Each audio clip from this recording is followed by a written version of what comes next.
অভিযোগ গোলাঘাট বিধানসভা সমষ্টিত প্ৰাক্তন বিধায়িকা অজন্তা নেওগক লৈ অসন্তুষ্টি প্ৰকাশ কৰিছে বিজেপিৰ কাৰ্যকৰ্তাসকলে। গোলাঘাট বিধানসভা সমষ্টিৰ বিজেপিত নতুন মুখক প্ৰাৰ্থিত্ব প্ৰদান নকৰিবলৈ শীৰ্ষ নেতৃত্বলৈ আবেদন কৰিছে বিজেপিৰ জ্যেষ্ঠ কাৰ্যকৰ্তাসকলে। জনাই আছে এই মুহূৰ্তৰ ডাঙৰ খবৰ, গোলাঘাট বিধানসভা সমষ্টিত প্ৰাক্তন বিধায়িকা তথা প্ৰাক্তন মন্ত্ৰী অজন্তা নেওগক লৈ অসন্তুষ্টি প্ৰকাশ কৰিছে বিজেপিৰ কাৰ্যকৰ্তাসকলে। গোলাঘাট বিধানসভা সমষ্টিত বিজেপিত নতুন মুখক প্ৰাৰ্থিত্ব প্ৰদান নকৰিবলৈ বিজেপিৰ জ্যেষ্ঠ কাৰ্যকৰ্তাসকলে শীৰ্ষ নেতৃবৃন্দলৈ আহ্বান কৰিছে। জনাই আছে এই মুহূৰ্তে ডাঙৰ খবৰ, গোলাঘাট বিধানসভা সমষ্টিত নতুন মুখক প্ৰাৰ্থিত্ব প্ৰদান নকৰিবলৈ সমষ্টিটোৰ বিজেপিৰ 4টা মণ্ডলৰ জ্যেষ্ঠ কাৰ্যকৰ্তাসকলে শীৰ্ষ নেতৃত্বলৈ আবেদন কৰিছে। কেইদিনমানৰ পূৰ্বে বিজেপিত যোগদান কৰা গোলাঘাট বিধানসভা সমষ্টিৰ প্ৰাক্তন বিধায়িকা তথা প্ৰাক্তন মন্ত্ৰী অজন্তা নেওগক লৈ অসন্তুষ্টি বিজেপিৰ কাৰ্যকৰ্তাসকল। গোলাঘাটৰ এমএছআৰ সোসাইটি প্ৰেক্ষাগৃহত অনুষ্ঠিত বিজেপিৰ সাংগঠনিক সভাত দলটোৰ উত্তৰ পূৰ্বৰ সাংগঠনিক সম্পাদক অজয় জামৱাল, ৰাজ্যিক সহ প্ৰভাৰী পৱন শৰ্মা, বিজেপি নেতা কৃষ্ণমণি চুতীয়া, বিধায়ক মৃণাল শইকীয়াৰ লগতে বিজেপিৰ কেইবাজনো নেতা উপস্থিত থাকি আগন্তুক বিধানসভা নিৰ্বাচনত দলটোক অধিক শক্তিশালী কৰিবলৈ দলীয় কৰ্মীসকলক আহ্বান জনায়। আনহাতে বিজেপিৰ ৰাজ্যিক সহ প্ৰভাৰী পৱন শৰ্মাই আগন্তুক নিৰ্বাচনত যাৰ শক্তি বৃদ্ধি হ'ব তেওঁকে প্ৰাৰ্থিত্ব আগবঢ়াব বুলি উল্লেখ কৰে। আগন্তুক বিধানসভা নিৰ্বাচনৰ দিন চমু চাপি অহাৰ লগে লগে গোলাঘাট বিধানসভা সমষ্টিত এতিয়া বিজেপিৰ টিকটৰ প্ৰত্যাশীৰ ভিৰ পৰিলক্ষিত হৈছে। ইফালে প্ৰাক্তন বিধায়িকা অজন্তা নেওগৰ বিপৰীতে পুৰণি এগৰাকী নেতাক বিজেপি দলে প্ৰাৰ্থিত্ব দিবলৈ ৰাজ্যিক নেতৃত্বক আহ্বান জনায় সমষ্টিটোৰ কৰ্মকৰ্তাসকলে। এইখন আচলতে আবেদন গোলাঘাট সমষ্টিৰ 4টা মণ্ডলৰ জ্যেষ্ঠ কাৰ্যকৰ্তাসকলে বিষয়ববীয়াসকলে স্বাক্ষৰ কৰি এখন আবেদন জনাইছে যে গোলাঘাট সমষ্টিত কোনো নতুন প্ৰাৰ্থী দিলে আমি একমত নহয়, পুৰণি যিসকল কাৰ্যকৰ্তা সেইসকল একমত নহয়।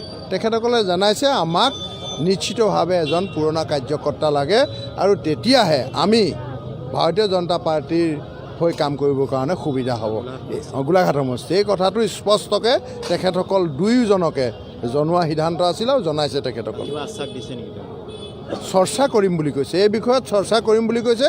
নিশ্চিতভাৱে 100+ বিজেপি প্লাছত গোলাঘাট ল'বলৈ হ'লে তেখেতসকলে ভাবিব লাগিব মানে এইটো কথা।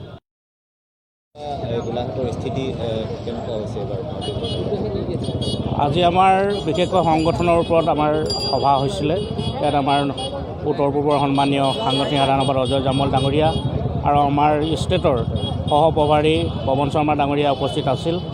আৰু আজি সভাখন সফল হৈছে। তেখেতসকলে ভাল পাইছে যে সকলো স্তৰৰ মানুহ যিসকল আমাৰ অপেক্ষিত বিষয়ববী আছিলে সকলো আহি আমাৰ সভাখনত ভাগ ল'লে আৰু তেখেতসকলে সংগঠনৰ ৰিপৰ্ট গোটেইখিনি লৈছে আৰু তেখেতসকলৰ পৰা আমি তেখেতে মতামত দিছে তেখেতসকলে যে সংগঠনটো আমাৰ গোলাঘাট জিলাত যথেষ্ট শক্তিশালী আৰু আগন্তুক দিনত আমাৰ যাতে গোলাঘাট জিলাৰ আমি 4টা সমষ্টিয়ে জিকিব পাৰোঁ তাৰ কাৰণে সকলোকে তেখেতসকলে আমাক আহ্বান জনাইছে ভালদৰে কাম কৰিব। हमें आप भाग लिए कैसा रहा, क्या कहेंगे? भारतीय जनता पार्टी के कार्यकर्ताओं में उत्साह और जनता का जिस प्रकार से भारतीय जनता पार्टी के पक्ष में वातावरण है उसके कारण से संपूर्ण भारतीय जनता पार्टी का कार्यकर्ता का आत्मविश्वास और यहाँ का मतदाता का जो भरोसा है कि आने वाला जो समय है, जो 5 साल में जिस प्रकार से सरकार ने काम किए हैं और सरकार ने उन कामों को किया है जिसके कारण से सामान्य लोगों को जरूरत महसूस करते हुए सड़कों का निर्माण हुआ है, मेडिकल कॉलेज खोलने का काम हुआ है, कॉलेज खोलने का काम हुआ है, स्कूलों का निर्माण हुआ है। इन सारे कामों के कारण से जनता बहुत खुश है और अंतिम पंक्ति पर खड़ा हुआ जो समाज का व्यक्ति है उसको कोरोना काल में राशन का अनाज उसके घर तक पहुंच जाए, उसके किसान को किसान निधि का पैसा पहुंच जाए और उसी कारण से कल योजना से महिलाओं को 830 रुपये पहुंच जाए और जो हमारा चाय बागानों का जो काम करने वाला जो मजदूर है उसके घर के उसका बैंक में खाता खुल जाए, उसका पैसा उसके घर तक पहुंच जाए। ये सारे इस प्रकार के काम है जिसके कारण से मतदाता के मन में सरकार के प्रति बड़ा भरोसा है। और भारतीय जनता पार्टी के कार्यकर्ता जो 5 वर्ष में काम किए हैं उन कामों को लेकर इन बैठकों का इस प्रकार से पूरा का पूरा आज हमारा 23वां जिला है। लगभग 86 सीटों पर हम विधानसभा में होकर असेंबली में होकर आए हैं और चारों तरफ इसी प्रकार का वातावरण है। भारतीय जनता पार्टी के प्रति बड़ा भरोसा लोगों का है और भारतीय जनता पार्टी का कार्यकर्ता उसी काम में लगा हुआ है। जैसे कि आज गोलाघाट में आए हैं, गोलाघाट का कैसा रहा? बहुत अच्छा रहा। अगर आपने देखा होगा कार्यकर्ताओं का उत्साह देखिए आप। हमारे जो हम लोगों ने एक सूची हमारी बनती है कि किन कार्यकर्ताओं को बैठक में आना है, तो 100% उपस्थिति यहाँ थी। गोलाघाट में कांग्रेस का एक विधायिका था अजंता देव, अभी बीजेपी में ज्वाइन किया और उसके ज्वाइन करने के बाद देखा गया कि बीजेपी में 2 भाग जैसे विषम हुआ है। दोनों तरफ आदमी एक तरफ का बीजेपी आदमी ही लोग बोल रहा है कि बीजेपी का टिकट चाहिए, बीजेपी लोगों का टिकट चाहिए, और दूसरा आदमी बोल रहा है कि अजंता देव को टिकट चाहिए। ऐसे जब कोई भी परिवार मजबूती के साथ आगे बढ़ता है तो सब लोग परिवार का हिस्सा बनते हैं। इसके कारण से कोई किसी प्रकार की दुविधा नहीं है।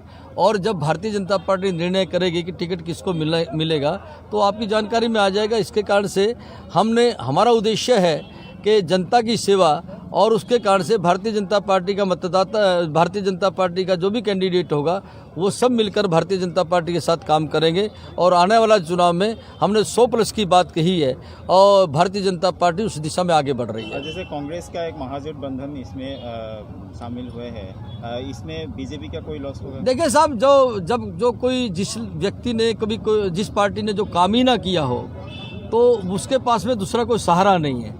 तो किसके साथ जाएं, कैसे जाएं, बाएं बैठे दाएं बैठे, जो उनका जो अंतःकरण है, अंतःकला है, वो सामने आता है। और कुछ मिलेंगे, कुछ नहीं मिलेंगे, कुछ मिलकर भी अलग रहेंगे, तो उसी प्रकार का उनका रहेगा। इसके कारण से भारतीय जनता पार्टी को किसी प्रकार की कोई चिंता नहीं है। हम मतदाता के साथ में जुड़े हुए हैं।